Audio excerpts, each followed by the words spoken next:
Good morning, ladies and gentlemen. We have Jerome Powell, which is going to be speaking today, giving the interest rate decision on what's going to be happening, whether or not it's going to be 25 BPS or more. We are going to be streaming it. Now, it's going to be starting, I think, at around like 2:30. I see this live stream. It says like press conference starting at 2:30 p.m. Eastern time. So I think in the meantime, like if people have questions, they can ask. If you're watching this after the stream, I'm going to leave a timestamp as to when the actual FOMC meeting begins. Other than that, I have Spider Tanks, which I actually feel like playing right now. So I'm going to be playing Spider Tanks until this press conference actually starts. I hope you guys are having a good day. The crypto markets right now are in limbo mode, as always. I swear, it's always limbo mode. Always limbo mode. One day we'll have some clear decision making, but until then, it is what it is. What's up, man? How's it going? Good morning. Good morning. Good morning. Good morning. Good morning. Good morning. Jim. This is a crypto game. I'm playing it just because I feel like playing it. I used to play this game a lot, and I want to get rank 1 on it because I want to do it. I have no other reason. Just feel like doing it. So I guess I'll be doing that in the meantime while we're waiting for the man himself to give us our interest rate cut. Pump the market, baby. That's what I want to see today. I want to see the big old pumperoonie. I wrote it on my screen, so all I see on the top of my screen is press conference starts at 2:30. You guys can see this, right? This looks good. I imagine it looks good. So I have poultry pusher. Repair drone, speed booster. I don't know. I usually go pretty aggro when I'm playing. You and that pen? I'm obsessed with this pen. I bought it a couple days ago. So I used to play a lot of Osu back in the day. And it's like a beat map game, right? You have to like kind of hit the beat. And I've always wanted a pen, but I don't know, for whatever reason, I never bought it. It's like a saxophone. I used to be really good at the sax, and for whatever reason... How do I make this lower? They didn't add a way to do that? That's crazy.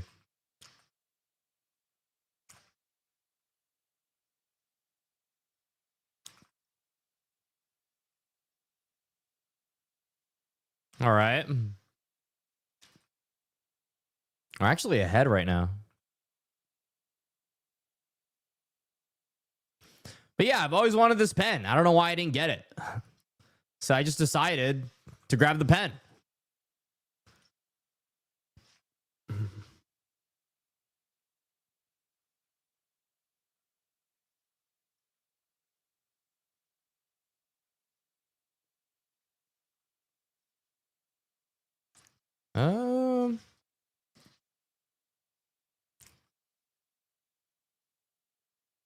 Nice. It's a mobile game? Yeah, it's a mobile game and it's on PC. By the way, let me know, guys, if it's too loud right now so I can put it lower. I don't think I shared my system audio, though. So maybe I actually need to make it higher. But it just came out like 2 days ago. It's a crypto game. This game used to be out, but it used to be on Gala. But then, the Gala ecosystem kind of died out. So they were in a lawsuit for like years, and they finally got out of it. And they relaunched on Immutable. But obviously, this is a better version of the old game.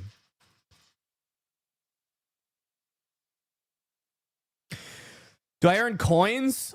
Not like the old version. So they kind of rugged all the old NFTs. And this new version, you earn gems, which you earn on the Immutable Play Store. I'm not like too sure on how good the earnings are because the game's still so early. I imagine it's not nearly as good as like the Gala days, but I'm just playing it to see what's going on. I mean, right now we're doing pretty good. Who spent money on Gala? What's happening with NFTs on Gala? I think so. They said they have some kind of plan, but at the end of the day, Gala owns all the NFTs. Remember, these guys were in a lawsuit for like 2 years against Gala, and I guess the end result was that Gala was going to keep all the NFTs. So I guess that's up to Gala, not up to Spider Tanks to decide what to do to make good with the people that spent money on the NFTs on Spider Tanks. I don't think they're going to do anything, honestly. I have no faith. I have zero faith that they're actually going to do something to like honor all the old NFTs.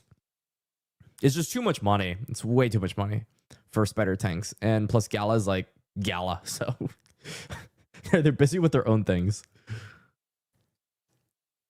Let me make this a little bit more quiet. I think it's too loud. I need to also share. Let me share the system audio. Boom.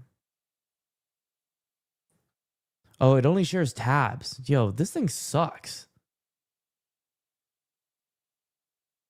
Oh?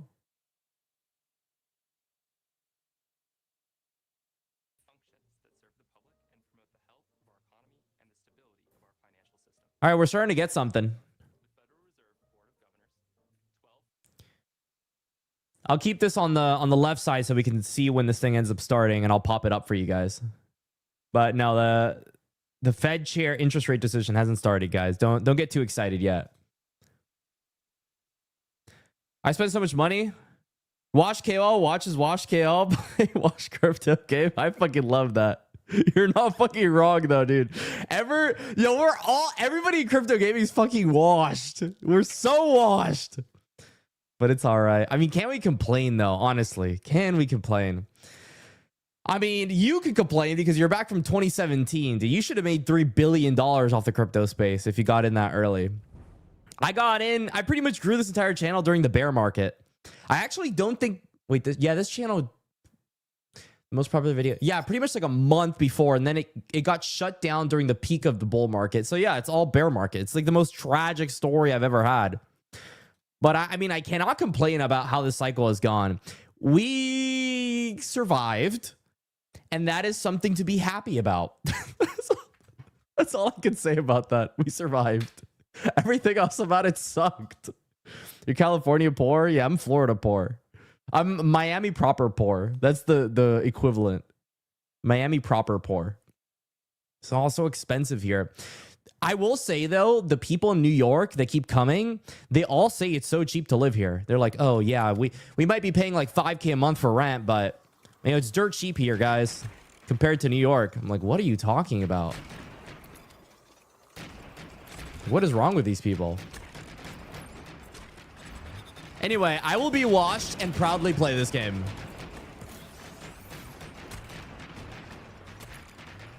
Why is he going for the small hits? Whoa. I'm just going to rush this guy because I can. Rush his ass. Kill him. Why is he not dying?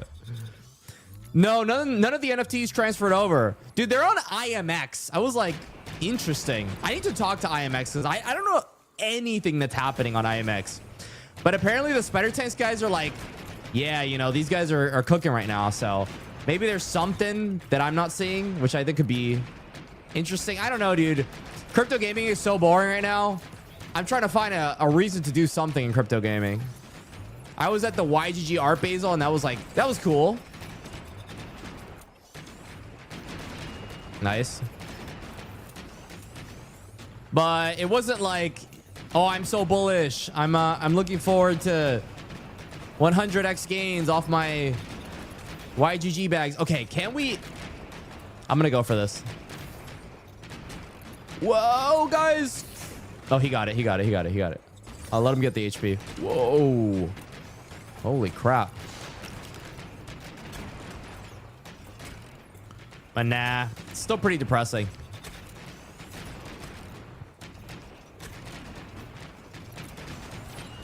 Dead.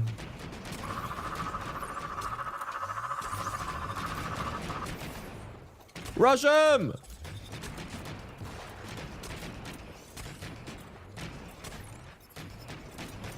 Kill him!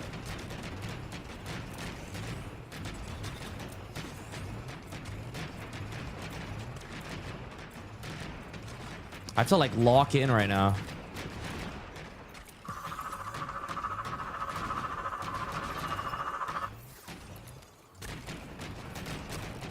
Oh, got him. Easy.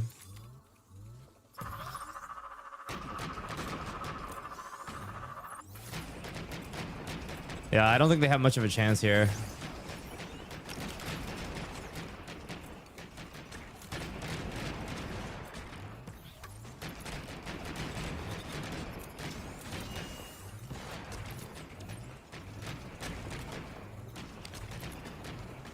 I feel like I could just run him down.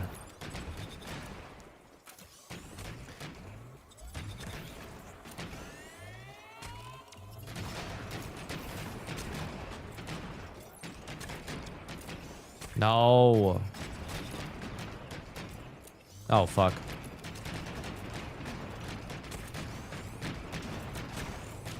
Oh, I'm going for it.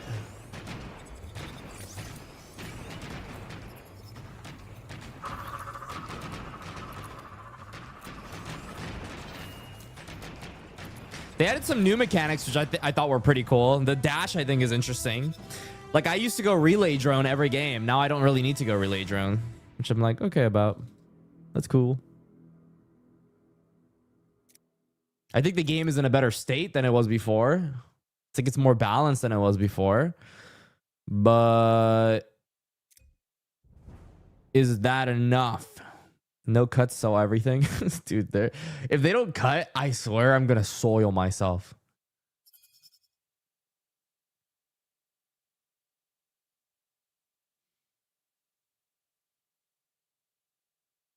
All right, team deathmatch. Yeah, this is good. I'm feeling good about the little loadout that I have. It's not bad.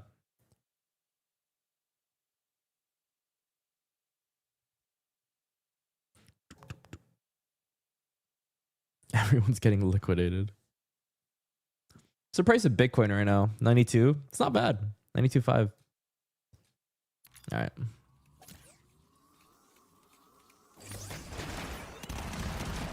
What the? Oh, he really stole that. It's actually tragic.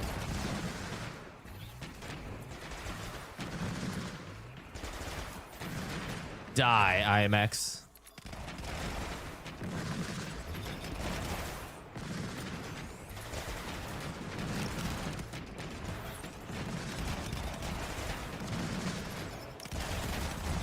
I'm fine.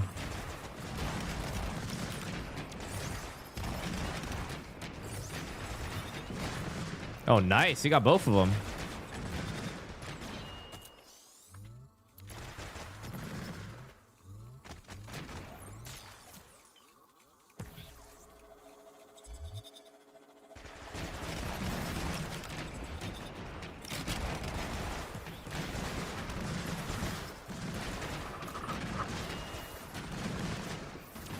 Run him down.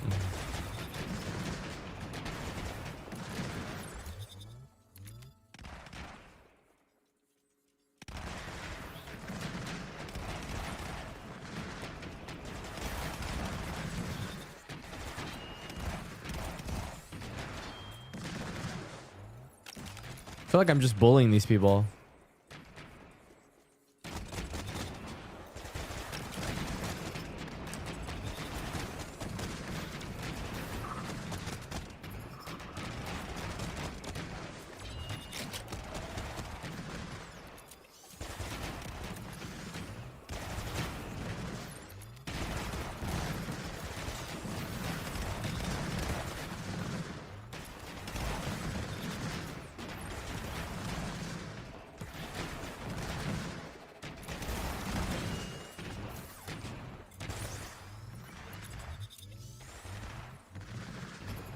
Can I not dash while I'm scoping in?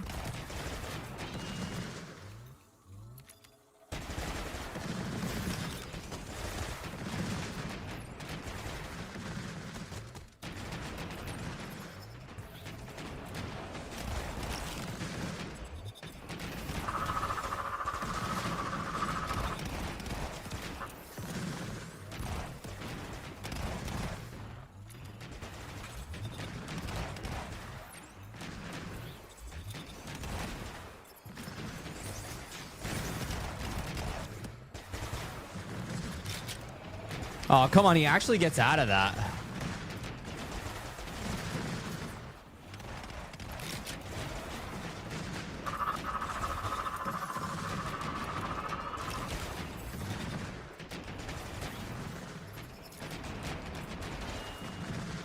Just in case he dashed, I have to hit behind me.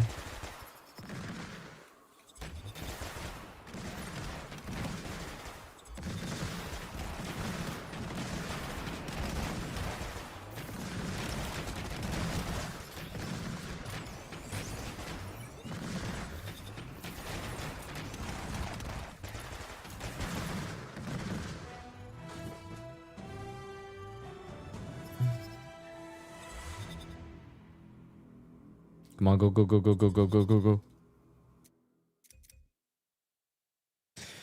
Still waiting. Unlucky.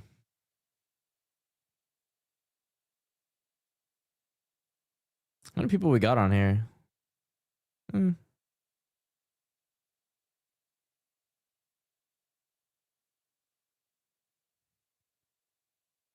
Powell sniffing his coke in his office. Please wait.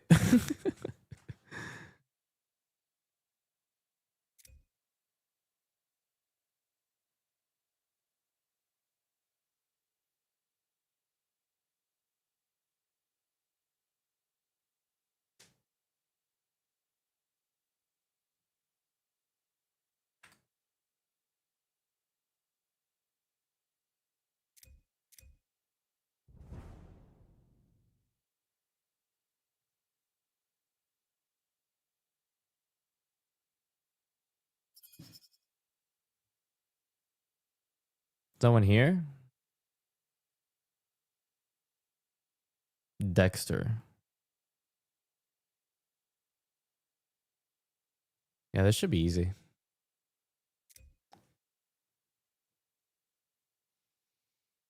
I don't like the artillery tank at all.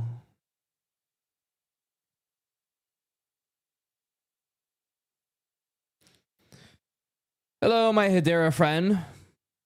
How's it going? We're waiting right now. At 2:30, the Feds are going to be giving their decision on interest rate cuts. So that'll be interesting. Oh my God, I'm getting destroyed.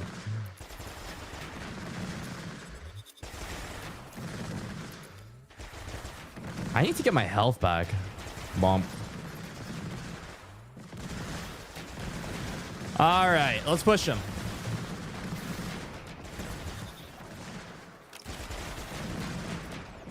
I'm getting so many free hits in. Bomb.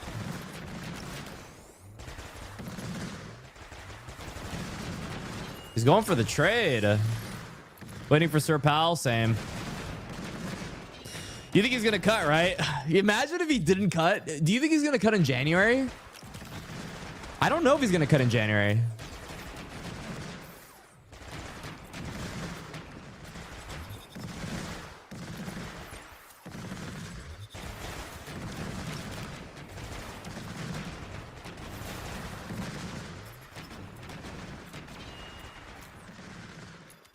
Rush him down.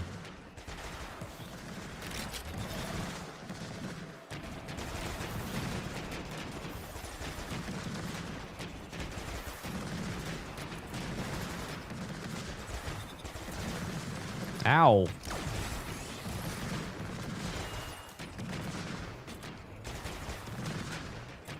Yeah, he's cooked.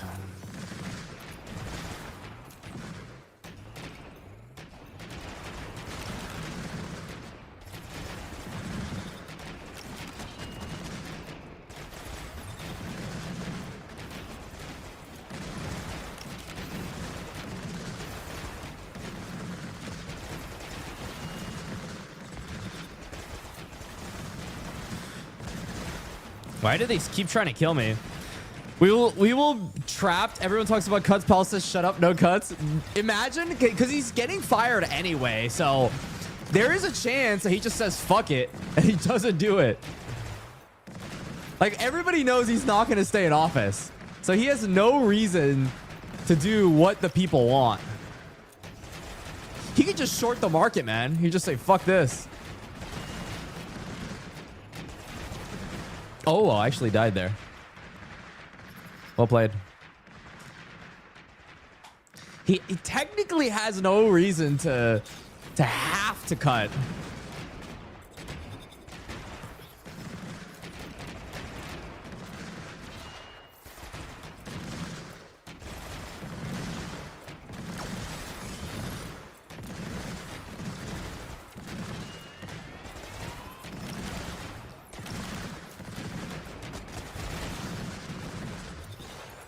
So we'll see.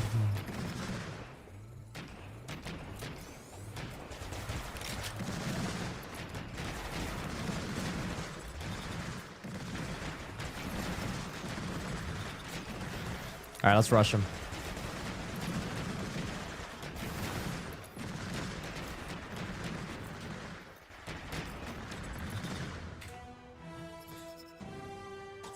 GG's.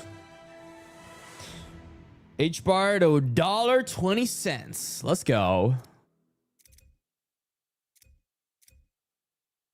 Easy. Are they really an entire rank above? I have to. How many ranks do I need to go to beat these guys? Another 3? Dude, these guys are like, it's gonna take forever.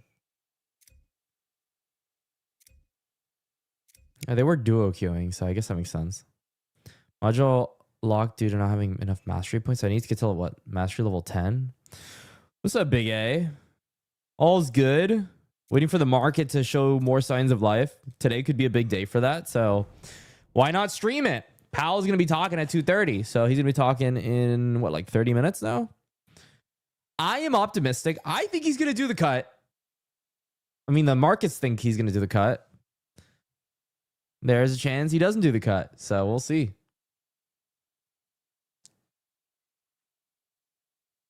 Boom.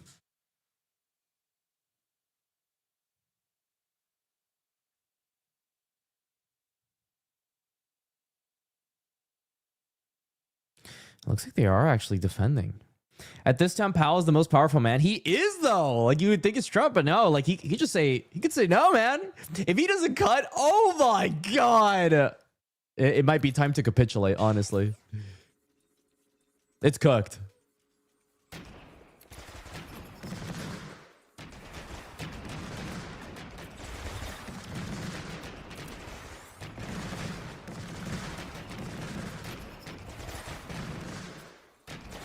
OMG.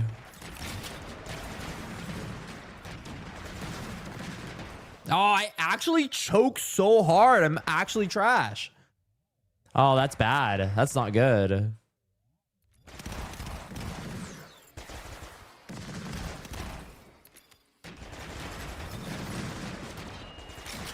Okay, let's see if I can...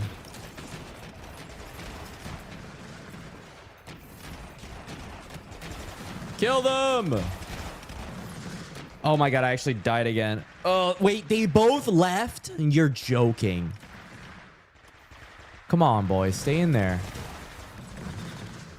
Oh God. Oh, that's so bad.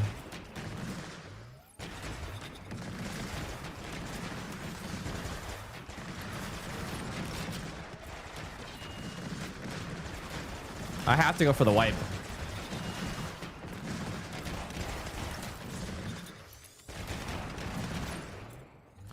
We got a lot here. This is big.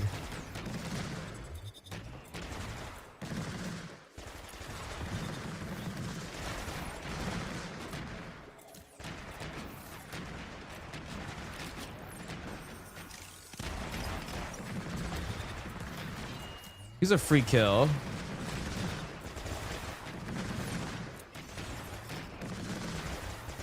This guy should be a free kill too.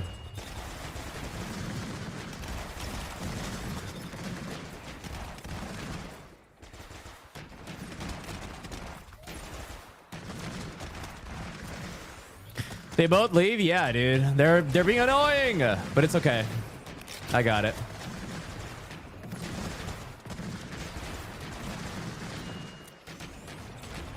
We got it.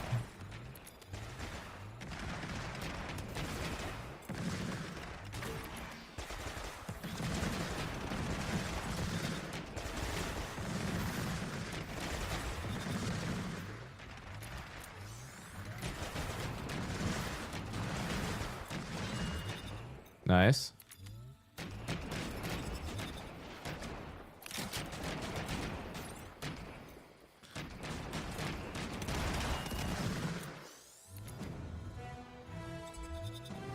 If he increases... No, he's not. No, he's not. Shut up. Don't say that. He's not going to do that. Stop saying... Don't put evil eyes into this situation. We do not need that right now. Please stop. He's going to decrease the rates, all right? And he's even going to be like, you know, we got to keep it classy. You know, we're going to go ahead decrease the rates here. This is going to be a big moment for us all. He's not going to decrease. He's not going to increase the rates. Yo, if he increases the rates, I don't think I'm going to be making a lot of HBAR videos. I don't think so. Yo, that we would be cooked. We'd be straight cooked. HBAR needs the US to like get their eggs in a row.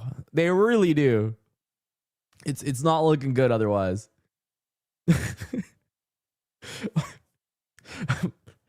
Oh, I don't even want to talk about how cooked the crypto market is right now. Come on. Maybe he comes in early. I feel like they're always late to these meetings. There's no universe they do it early. This match isn't even gonna start. Grid's asking me win first. I don't know. It's gonna take me a while to be first. It's nice to be here. Well, I appreciate you for sticking around. I don't care if I have... Yo, I used to have like 1,500 concurrents at one point when the lunk craze happened. I would still try my best to talk to everyone because I feel like anybody that goes ahead and takes their time to watch my streams deserves it. If he doesn't say good afternoon, that is true. What are the poly market odds? Is there a mention market on what he's going to say? I don't know if there is. I'm surprised there isn't. No, it's just a Fed decision in December. Oh, no, he is. Okay, so we got inflation 40... Excuse me. Inflation 40 times? How many times is this guy going to say inflation? It's got an 80% chance of saying inflation 40 times. Percent 60... 25 plus times, 61%. Good afternoon's got a 95%. So we got good odds here. Can we get in here? Get in. Please get in. Why is he not getting in? All right, man. Okay, I'm gonna have to do my thing. I understand.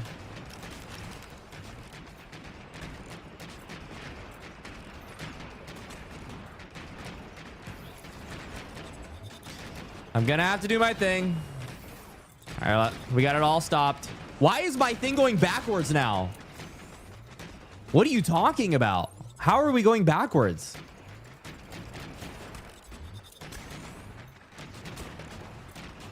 You're kidding me. How are we going backwards? Why are we still going backwards? You're kidding me.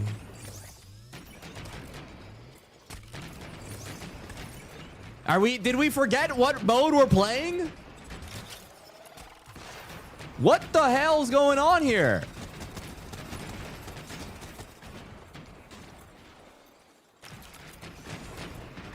Stay on the point.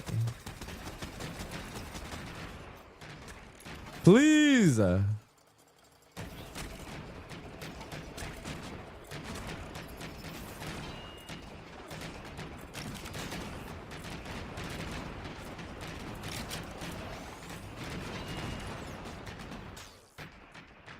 He cut the rate? What do you mean? It hasn't started yet. You're capping. I get it, you want the rate meeting, but it hasn't started. Trump. He hasn't started. I don't know what you guys are on about. You're lying. What am I looking at?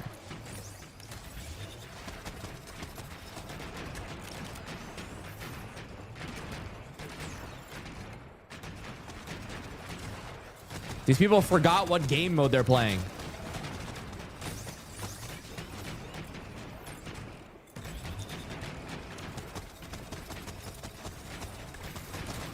What a waste of time.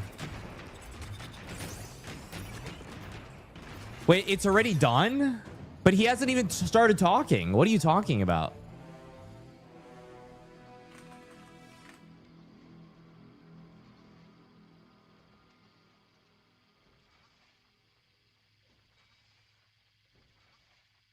You're right. They already cut his announcement and he has a presser after. Volatility usually happens as he speaks. Oh, you're right. Yeah, no, he is cutting. Okay. Well, that solves that. If you're over this game, I could just show you. I'm cool with just showing you this. Where is this?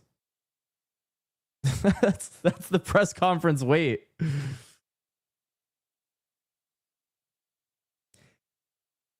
Is what's happening with crypto? Let's see. So the crypto markets had good news, and therefore we get what, red? Usually we get red candles after good news. Yep. It's on brand. 92,000. Seems about right. I love how he's like, Mecton's like, Bitcoin's ripping. Like, no, it's not. It's not ripping right now. We're down. I see a fat red candle. How do I switch this? We are not getting a fat candle. Am I sharing the right thing? Let's see.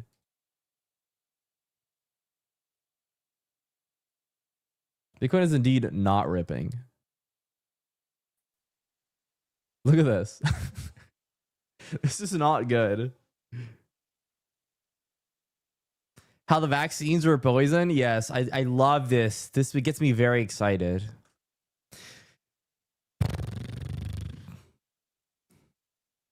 I just love this range. I love this range. It makes me very excited. I just love the fact that we just do absolutely nothing but dump every time we get the news that we want. It's the most exciting thing ever. ETH's doing well, is it? Let's see. What do we got? 34? No, dude, everything's dumping. Everything just decided to dump it. You're right, though. I've been saying this for a while, and I've been very consistent in what I've been saying. I believe that Ethereum is the carry trade. I do not think Bitcoin is the carry trade here at all. I believe that Ethereum is the carry trade. If you guys were curious, since we have so much time, I'll tell you exactly why I think Ethereum is the carry trade. So what are the reasons to be excited for Bitcoin right now? Of course, you know, we have the rate cut that's coming up. Other things that we have that are, of course, exciting. It's the fact that, you know, funds are accumulating Bitcoin at pretty high amounts. That's always great. They're T-WAPing into Bitcoin. That's a good reason why the Bitcoin price is going up. And what else is exciting about Bitcoin? The regulators are going to be passing bills not related to Bitcoin, but related to crypto.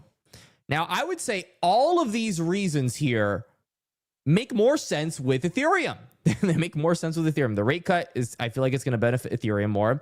Funds, I feel like funds are going to have a bigger impact on Ethereum than Bitcoin. And then regulators, a lot of the regulator stuff has to do with the banks and stable coins. And Ethereum has the most stables. You know, they are the leader of stable coins. They are the leader of a lot of things. But even bigger than that, and something that I believe is going to be key here, is the divisiveness of the Bitcoin community. So Bitcoin Core and Bitcoin Cash is having drama right now because people are seeking direction for the chain. But Ethereum doesn't have those issues. You know, they're kind of just chilling right now. And so I am actually very confident on Ethereum being a just better return trade at this point, you know, moving off of this. Don't write off Chainlink. Of course, you're not going to write off Chainlink. Chainlink is kind of the same as I would put Chainlink in the same basket as HBAR and XRP. But of course, you know, people actually use Chainlink more. So I guess you can't really put it in that basket, can you? But you can't put it in the same basket as Hyperliquid because Hyperliquid actually makes, you know, tons of revenue. So I guess the only logical place to put it, yeah, it's probably like the HBARs, the XRPs. Because Chainlink, their community is not nearly as strong though. Chainlink's community is kind of weak. what do they call them? The Link Marines or something like that. I've never seen, it kind of reminds me of the Cardano community a little bit, the Chainlink community. I don't hear a lot about them, but when I do hear about them, they're all very excited. And I see why they're excited. I mean, the coin's still at rank 12. But, you know, I'm bullish on Chainlink. I'm definitely bullish. I'm not bearish in any way long-term on Chainlink. When is this going to start? So you're telling me the market moves when the man, the myth, the legend talks. We got the cut, though, which is nice. Yeah, no, they're just waiting. Okay. We did get the cut, though. So let me write that.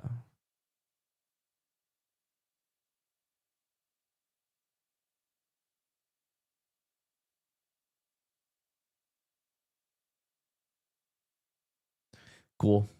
So the people that come in later can see it. But yeah, you're right, though. Ethereum is going to be the carry trade. Ethereum absolutely is going to be the carry trade. There's no way. ETH doing well off recent lows. Did it mean in past 5 minutes waiting for pressure? Continue to cut or start quantitative easing? I think they're going to do QE. I don't know if they're going to continue to cut, though. A lot of people are very 50-50 on that. That is a good question. Because what are the January 28 odds are 78% no change. And that actually went higher today. Very interesting. What is March? March is also pretty 50-50. April is also pretty 50-50. Interesting. So December, yeah, okay. So we got that. Yeah, but no change is pretty high. 78% odds.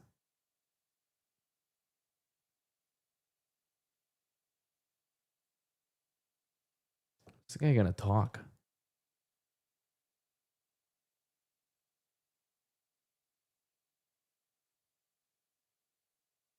In 20 minutes.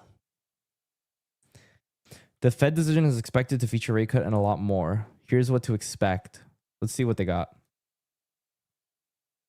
New chairman? Yeah, that would be crazy if he cut the rates down that much. That'd be great for us. I'd get a house. No cap. The Federal Reserve is poised to deliver its third straight rate cut. The rate setting, FOMC split between members who favor cuts. Okay. In addition to the rate decision, investors will be watching an update on the dot plot of individual officials' rate expectations and economic projections. Okay. New chair in May that will do whatever Trump want, which is cut. What do I even do with that? I guess I wait until the new chair comes to do a bunch of cuts, and then I go for the loan. Then I go for the 30 year or the 50 years, what they're trying to pitch us these days. I don't. Do you guys actually think the 50 year is going to happen? That sounds a little crazy. What's next? The 100 year? The rate setting is split. That's why the term hawkish cut. The likeliest outcome is a kind of hawkish cut where they cut, but the statement and the press conference suggesting that they may be done cutting for now. Oh, that's interesting. English expects the message to be that they've made an adjustment and they're comfortable where they are and they don't see a need to do anything more. That's why the odds are the way they are. In addition to the rate decision, investors will be watching an update. His tone will also likely get across that the bar has risen in his press conference and will likely again make a point of explaining the views of participants who opposed a cut. Okay. That is likely to happen again. It's a tough meeting. Yeah, I'll definitely hit you up. I have a local family realtor that my parents are gonna give me for that. But I'm down to ask questions too, of course. Yeah, I appreciate that. I'm looking probably in the next like 12 to 16 months. That's like the timeline, probably. Even with the dearth of official government data due to the since settled Shutdown. Hiring has shown signs of flattening. Yeah, they're going to do the job reports in what, January? Something like that. Inflation has disappeared. It has at best stabilized. Okay. They're going to need to keep policy somewhat restrictive. Okay. So nothing too exciting. You're just going to do one more cut. All right. Until the new chair comes. Cut. Please cut. More cuts. Cheaper houses for me, please. Well, quote unquote. They already priced in.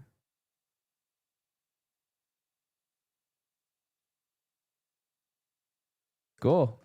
Let's see what the crypto prices are doing. So they are beginning to come back. That's good. Oh, we are pumping. Okay. Feels good. This is rare though. Usually the crypto markets do not pump after an FOMC meeting. That usually does not happen. So I am not trusting this pump until this meeting starts. I don't trust this one bit. Your issue in Florida is your wind insurance? Yeah, I've heard that the what was it? The property taxes and the insurance is crazy.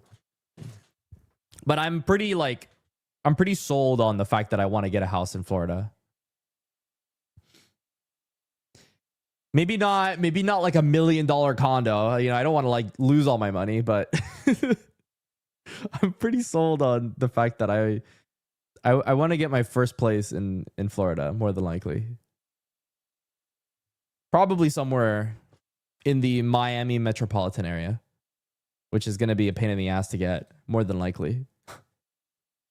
I just always have to complicate it for myself.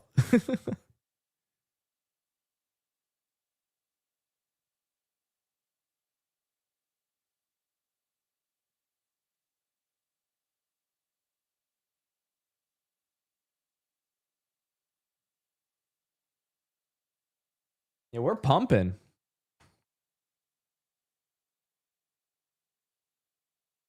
Breaking. Feds confirm 25 BPS rate cut.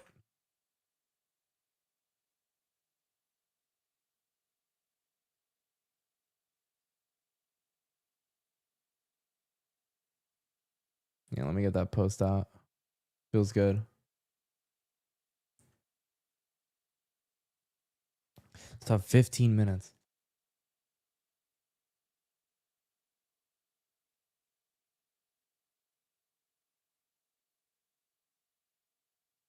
Honestly, didn't prepare anything for the stream. I was just planning on watching it with you guys.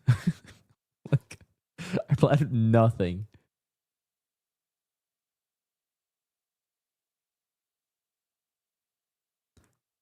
But yeah, the prediction markets are pretty sold. The only other thing would be the poly market. Get a lot more house and long-term value in Orlando. Yeah, probably, but then you'd have to live in Orlando.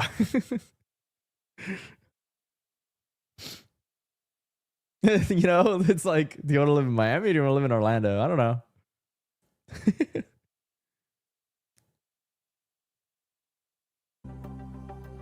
So the odds are increasing on inflation.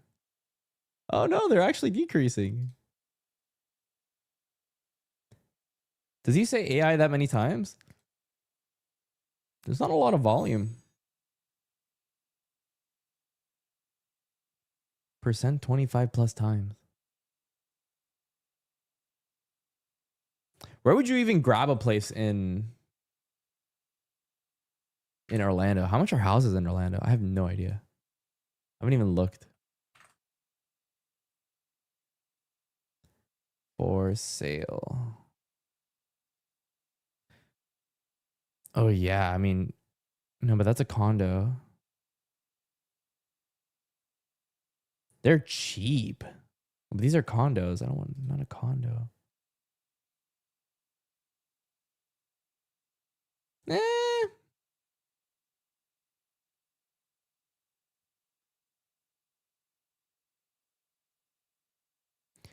Updated one-story home. Yeah, these houses don't look too bad. I don't think it would dox me if I Showed the Zillow. I don't think it would.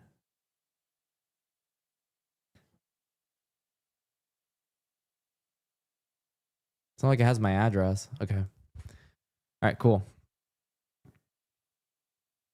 Winter Park? Yeah, Winter Park's the expensive part, right? Where I see everyone. Where is Winter Park? It's like on this side, right? If I'm looking here, it's here. Oh, it's not even part of Orlando. Apparently. Place there is like, why is it so expensive? What is this? This is like an apartment complex? What's 1 mil? What does 1 mil of a house get you here? Oh, they have price cuts on them. Interesting. Yeah, I've heard that housing prices in Florida haven't moved at all.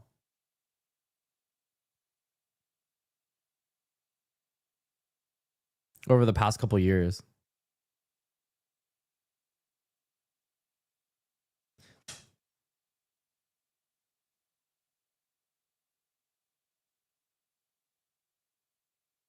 Me.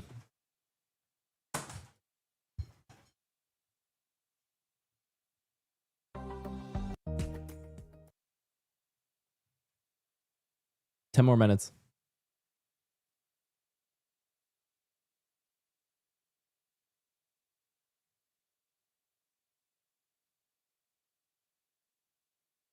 Modern and inviting space.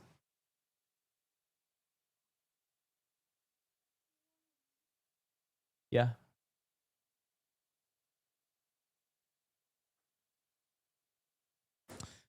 How old are these? But they're selling houses from the 1950s. I feel like you cannot trust a house built in the 50s. Sounds ancient.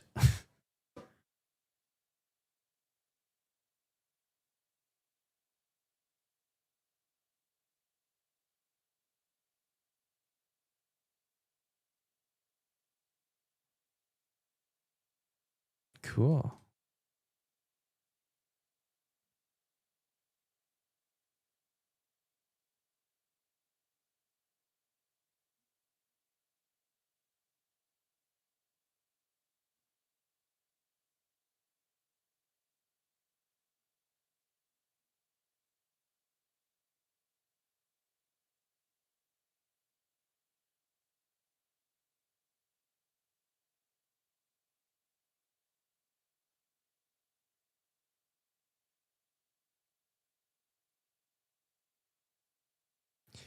In 2010, they sold the place for 39. That's crazy.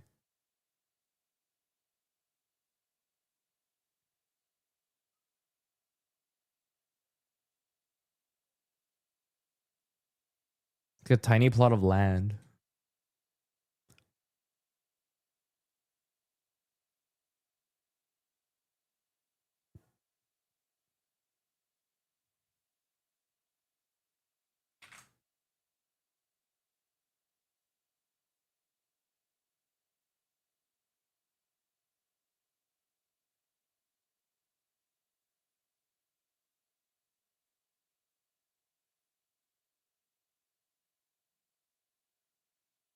Hmm.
mentioned at the top of the show, the political overlay here is extraordinary. What did JP Morgan's Washington experts say about the politics of January? Well, the question I would want to ask Powell is, were there only 3 dissents, or was there a considerable amount of bargaining to go from 5 dissents to 3 dissents? And was that in the statement, and then you ratcheted it up, GDP, 0.5% from where you were at the last summary of economic projections? His answers to questions like that will tell you how politically influenced the current Federal Reserve Board is. That was a fantastic question, and I hope that he gets asked that as we really look to understand just what kind of clutch the Fed chair holds over this committee. Bob Michael, as always, thank you so much for being with us for all this time. Truly, always one of the absolute best. Right now in markets, a collective sigh of relief. It could have been a lot worse. That is sort of the message coming from it. The S&P up 0.1%. NASDAQ still suffering a little bit, down 0.2% suffering, I say. Still near all-time highs. And the Russell 2000 seeing that pop up 0.6%. What you are seeing in the bond space, 2s, 10s, and 30s, is this lift to bond price down in yield as people expect to see some sort of bond purchases as well as a rate cut coming in next year. It really seems to me that Jay Powell really has the chance to split the difference. Oh, we'll have to see. I'm going to watch the bond vigilantes. I think they're in the press conference as well. Ed Yardeni's in there somewhere. Well, let's take a listen to Fed Chair Jerome Powell at his last press conference of the year and potentially of a rate cut. Good afternoon. My colleagues and I remain squarely focused on achieving our dual mandate goals of maximum employment and stable prices for the benefit of the American people. Although important federal government data for the past couple of months have yet to be released, available public and private sector data suggests that the outlook for employment and inflation has not changed as much since our meeting in October.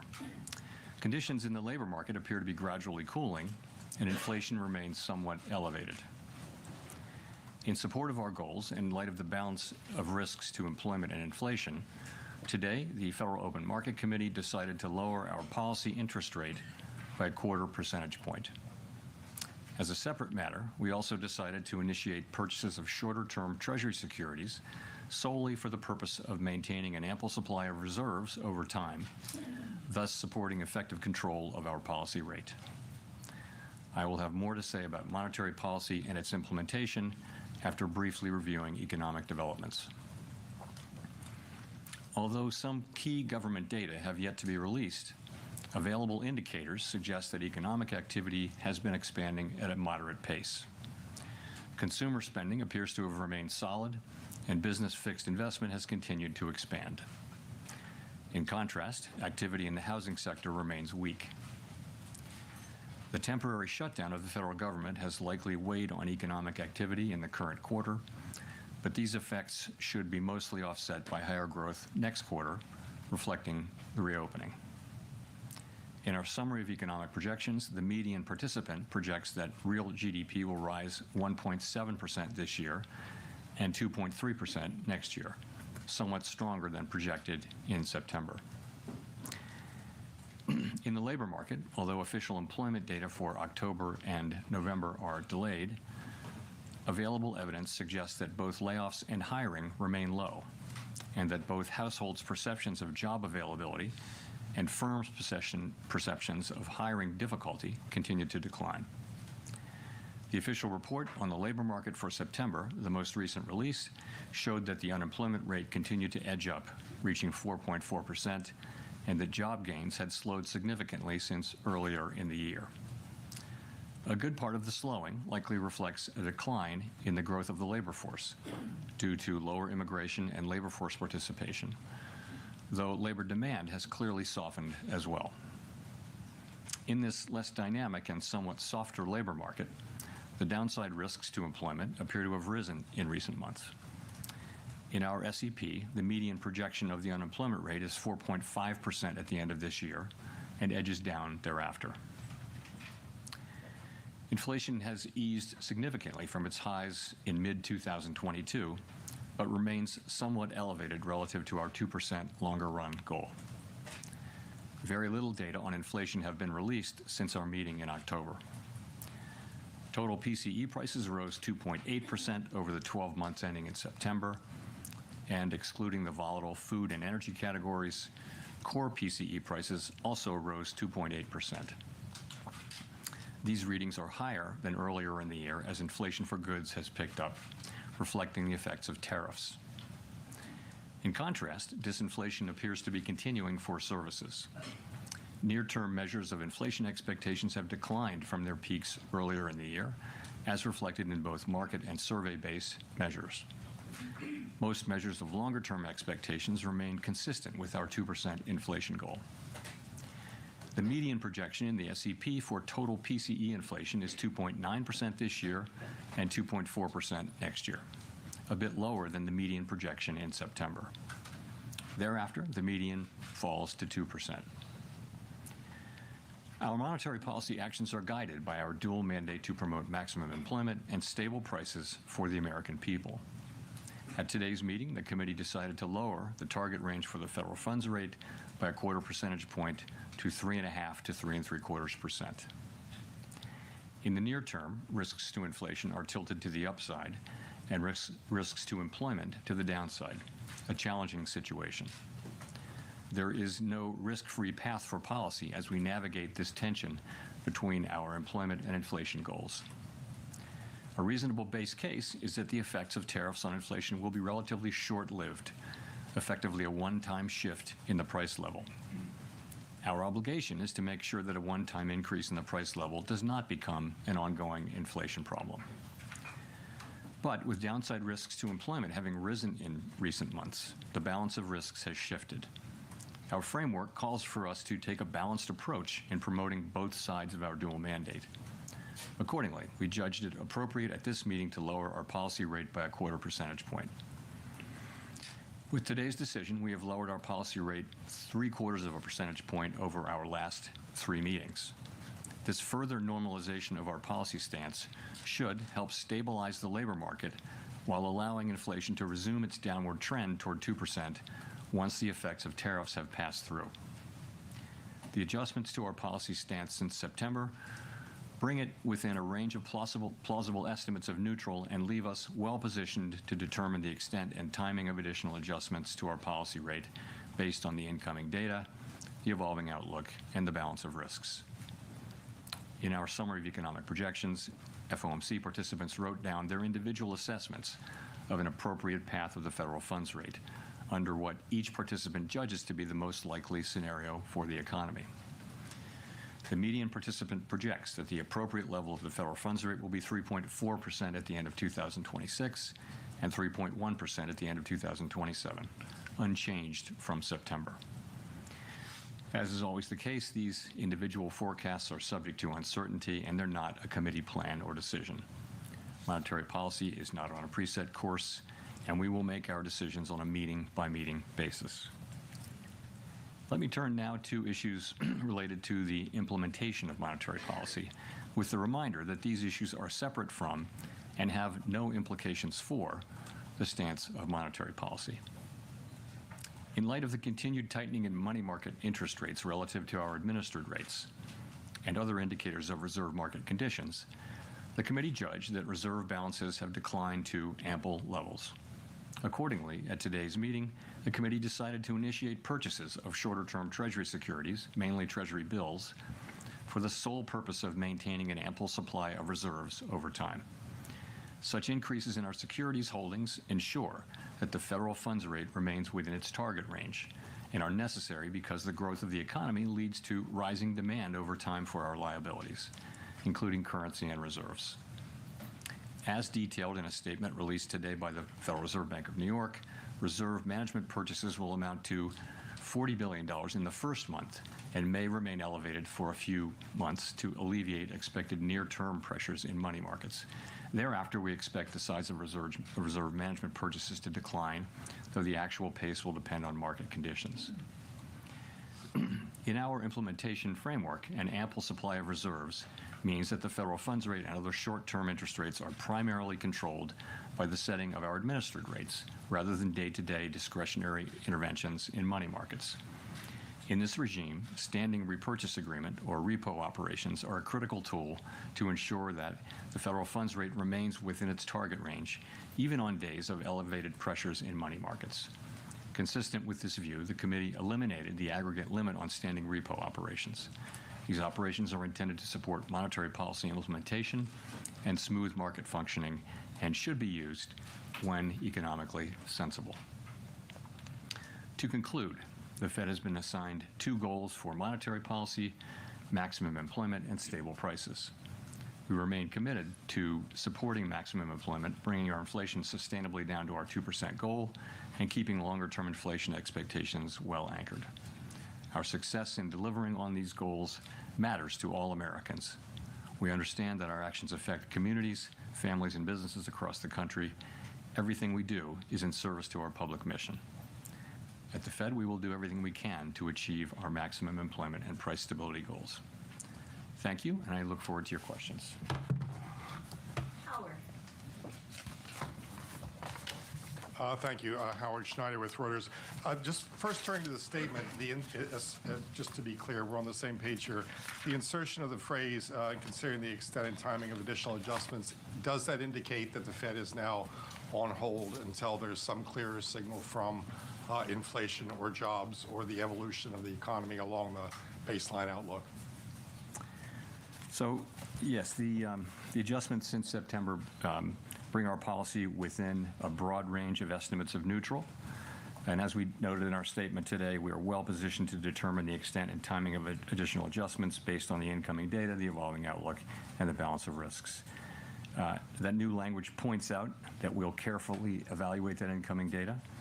And also, I would note that having reduced our policy rate by 75 basis points since September and 175 basis points since last September, the Fed funds rate is now within a broad range of estimates of its neutral value, and we are well positioned to wait to see how the economy evolves.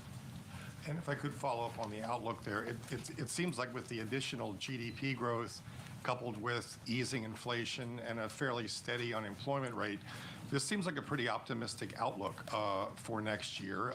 What's given rise to that? Is this an early bet on AI? Is there some sense of improving productivity out there? What's driving that? So a number of things are driving what's happening in the forecast. And I would say if you look broadly at outside forecasts, you do see a pickup in growth in many of those now too. So it's partly that consumer spending has held up. It's been resilient, and to another degree, it is that AI spending on data centers and related to AI has been holding up business investment. So overall, the baseline expectation for next year is, at least at the Fed, and I think with outside forecasters too, is a pickup in growth from today's relatively low level of 1.7%. I mentioned that the SEP median is 1.7 for this year growth and 2.3 for next year. You actually, some of that is due to the shutdown. So you can take 0.2 out of 2026 and put it in 2025. So it would really be 1.9 and 2.1. But overall, yes, for a few reasons, fiscal policy is going to be supportive. And as I mentioned, AI spending will continue. The consumer continues to spend. So it looks like the baseline would be solid growth next year. Steve. Thank you, Mr. Chairman, for taking our questions here. You had previously described rate cuts in terms of a risk management framework, and kind of following up on what Howard was asking, is the risk management phase of rate cuts over here, and have you taken out sufficient insurance, I guess, against potential weakness in terms of the data we might get next week when it comes to employment? So we're going to get a great deal of data between now and the January meeting, and I'm sure we'll talk more about that. And the data that we get are going to factor into our thinking. But yes, we have, if you go back, we held our policy rate at 5.4% for more than a year because inflation was high, very high, and unemployment in the labor market was really solid at that point. So what happened is over last summer of 24, inflation came down, and the labor market began to show real signs of weakness. And so we decided, as our framework tells us to do, that when the risks to the two goals become more equal, you should move from a stance that favors really dealing with one of them, in that case inflation, to a more balanced, more neutral setting. And so we did that. We did some cutting, and then we paused for a while to work our way through what was happening in the middle of the year. And then we resumed cuts in September, and we've cut now 3. We've now cut a total of 175 basis points. And as I mentioned, we feel like where we're positioned now we're well positioned to wait and see how the economy evolves from here. If I could just follow up on the SEP, you have a whole lot of a big increase in the growth numbers, but not a big decline in the unemployment numbers. And is that an AI factor in there? What is going on in terms of the dynamic of you get more growth, but you don't get a whole lot of decline in unemployment? Thank you, sir. So it is, the implication is obviously higher productivity. And some of that may be AI. It just also, I think, productivity has just been almost structurally higher for several years now. So if you start thinking of it as 2% per year, you can sustain higher growth without more job creation. Of course, higher productivity is also what enables incomes to rise over long periods of time, so it's basically a good thing, but that's certainly the implication.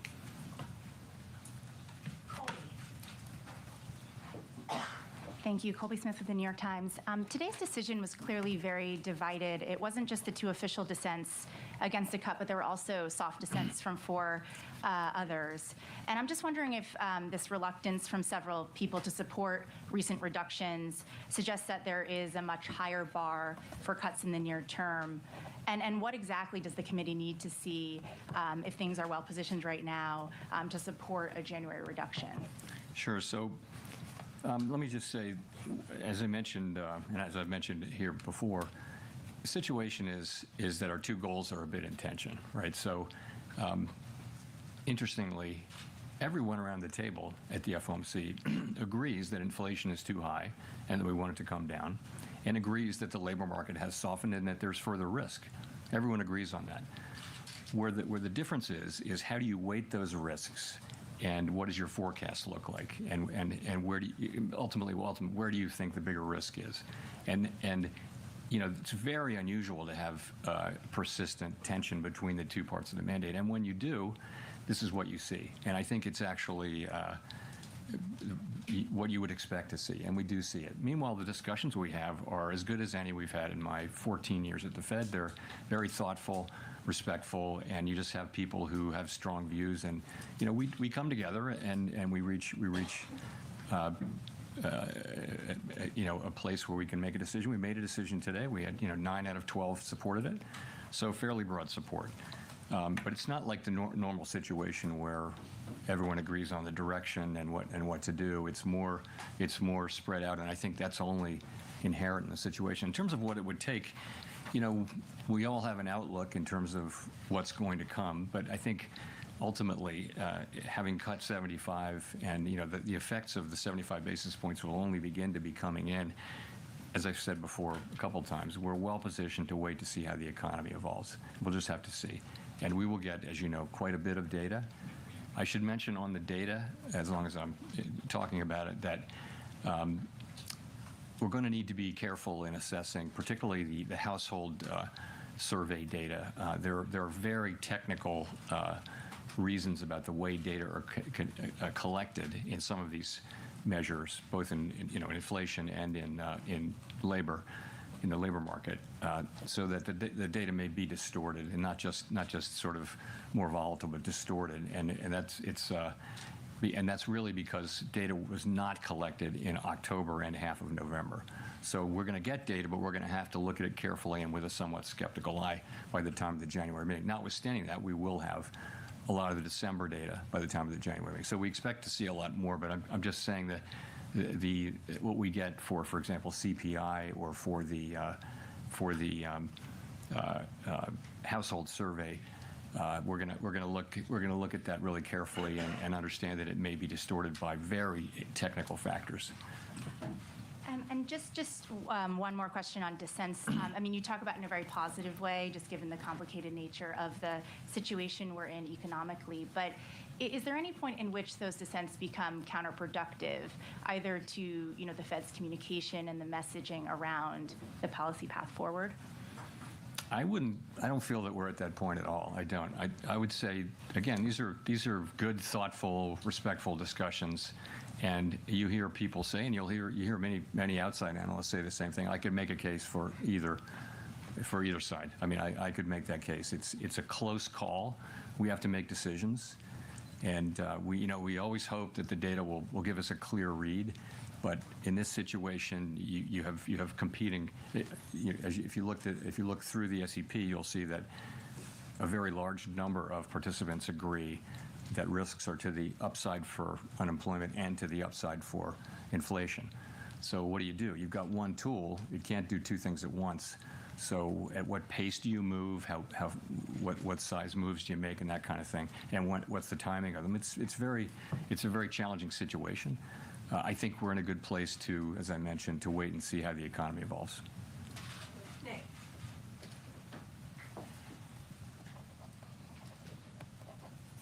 Nick Timmeros of the Wall Street Journal.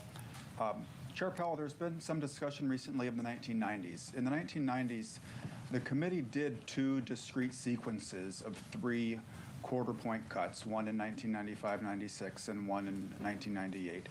And after both of those, the next move in rates was up, not down. With policy now closer to neutral, is it a foregone conclusion that the next move in rates is down, or should we think of policy risks as genuinely two-sided from here? So I don't think that a rate hike is anybody's base case at this point, and I'm not hearing that. What you see is some people feel we should stop here and that we're at the right place and just wait. Some people feel like we should cut once or more this year and next year. But when people are writing down their estimates of policy of where it should go, it is either holding here or cutting a little or cutting more than a little. So I don't see the base case as involving that. So of course, a data set of 2, now 3. Is not a big data set, but you are right about those 2 3-cut times in the 90s. If I could follow up, the unemployment rate has been rising very gradually for the better part of 2 years, and indeed the statement today no longer describes the unemployment rate as remaining low. What gives you confidence it won't continue rising in 2026, especially when housing and other rate-sensitive sectors still appear to be feeling restrictive policy from the notwithstanding the 150 basis points in cuts prior to today? So I think the idea is that with now having cut 75 basis points more now and having policy, I'd call it in a broad range of plausible estimates of neutral, that will be a place which will enable the labor market to stabilize or to only tick up 1 or 2 more tenths, but we won't see, any kind of a sharper downturn, which we haven't seen any evidence of at all. At the same time, policy is still in a place where it's not accommodative, and we feel like we have made progress this year in non-tariff related inflation, and as tariffs come through, as they flow through, that'll show through next year. But as I said, we're well placed to wait and see how that turns out. That is our expectation, but we're going to start to see the data, and it'll tell us whether we were right or not.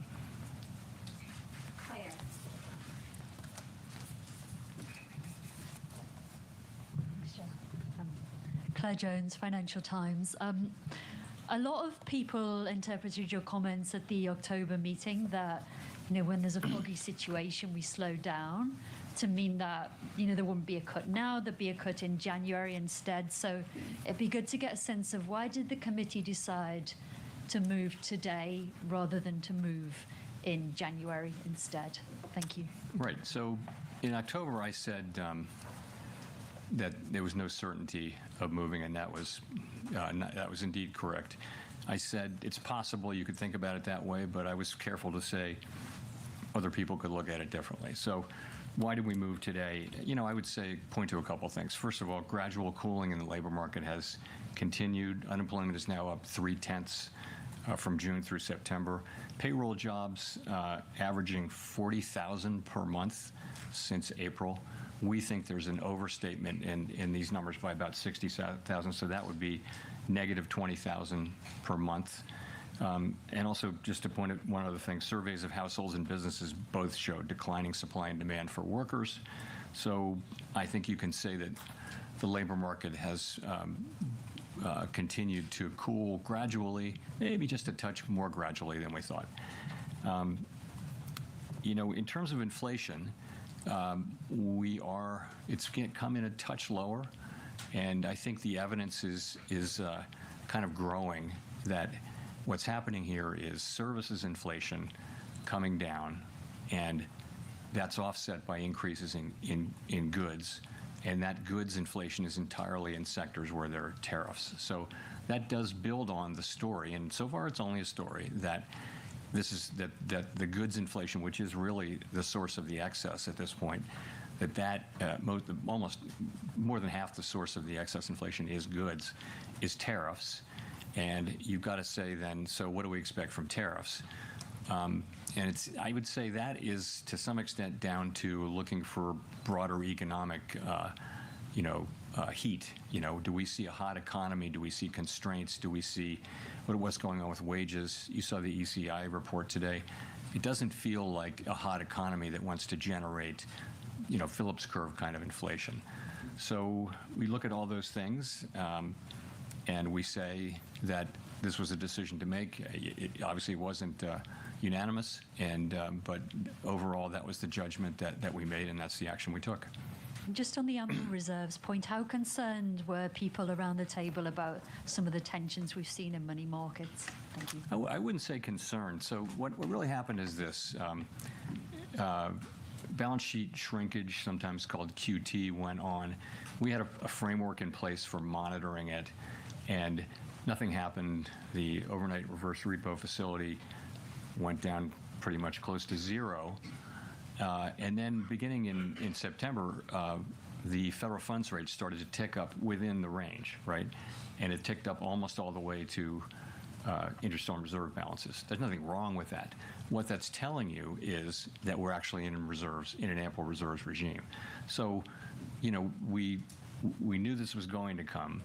When it finally did come, it came a little quicker than expected, but we were absolutely there to take the actions that we said we would take. So, and those actions are today. So, we announced that we're resuming reserve management purchases.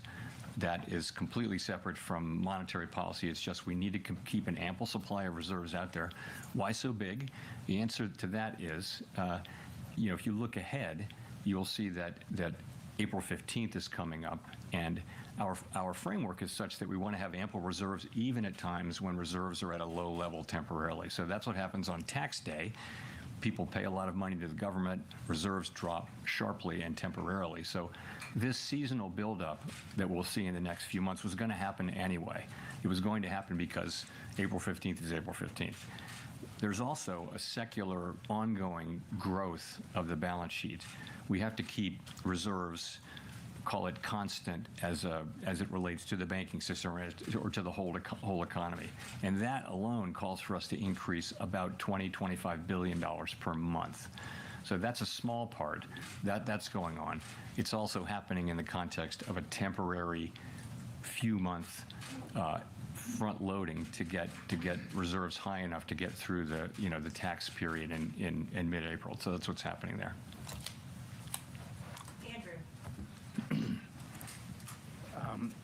Thanks, Mr. Chairman.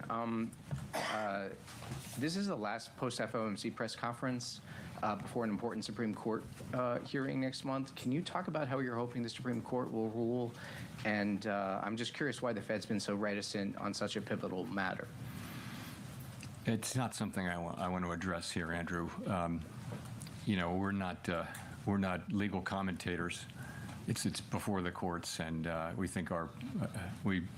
we don't think that we help matters by trying to engage as a public discussion of that. I'll give you a mulligan, though. No, thanks. I don't know if that means I get 3 questions, but no, just one more. I guess I wanted to come back to the 1990s question, and do you see that as a useful model for thinking about what is happening in the economy right now? I don't think it rises to that level. So I did think that in 2019, where we cut 3 times, but this is such a unique situation. It's not the 1970s, let's put it that way, but we do have tension between our two goals. And so that's just unique in my time at the Fed, and I think going back a long ways, we haven't had that. In our framework, as you know, says that when that's the case, that we try to take a balanced approach to the two things, and we look at how far they are and how long it would take to get them back to each of them back to the goal. And that's a very subjective analysis, really, but it just tells you you've got to. And I think ultimately what it says is when they're broadly equally threatened or equally at risk, you should be kind of neutral, because if you're either accommodative or tight, you're favoring one or the other goal. And so we've been sort of moving in the direction of neutral. Now we're in the range of neutral. We're in the high end of the range of neutral, I would say, and that's what we're doing now. It so happened that we've cut 3 times. That we haven't made any decision about January, but as I've said, we think we're well positioned to wait and see how the economy performs.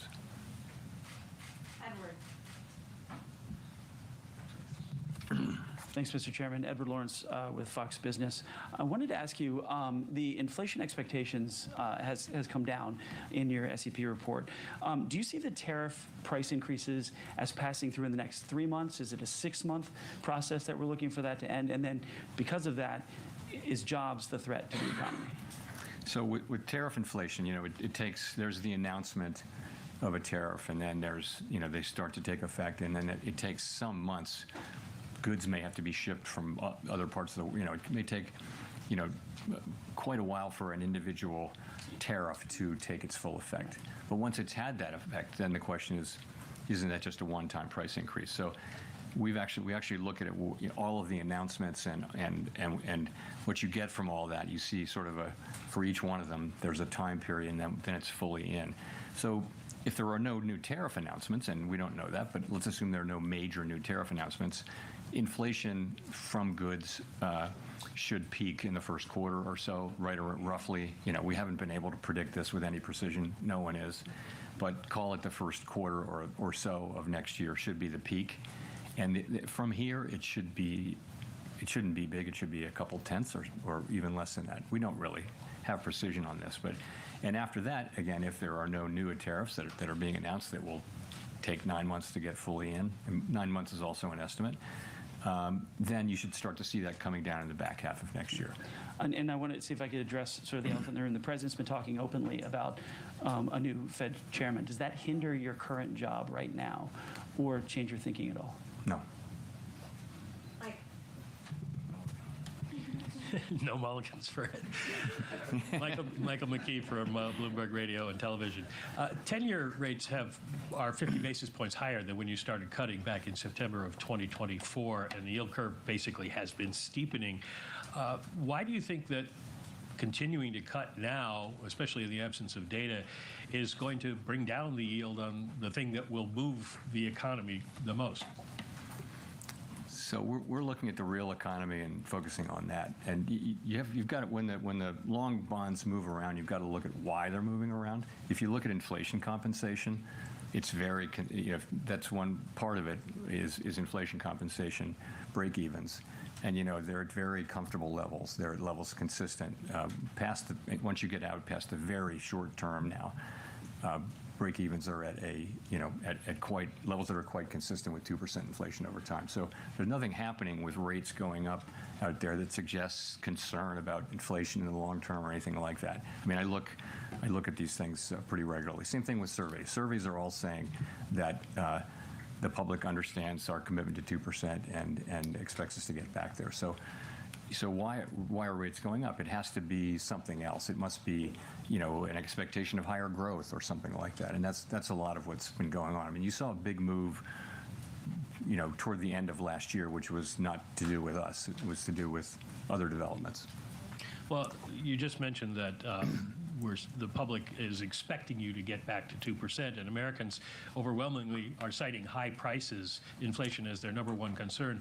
Can you explain to them why you're prioritizing the labor market, which seems relatively stable to most people, instead of their number one concern, inflation? So we, as you know, we have a network of contacts in the U.S. economy, which is really unmatched if you go through the 12 reserve banks. So we hear loud and clear how people are experiencing really costs. It's really high costs.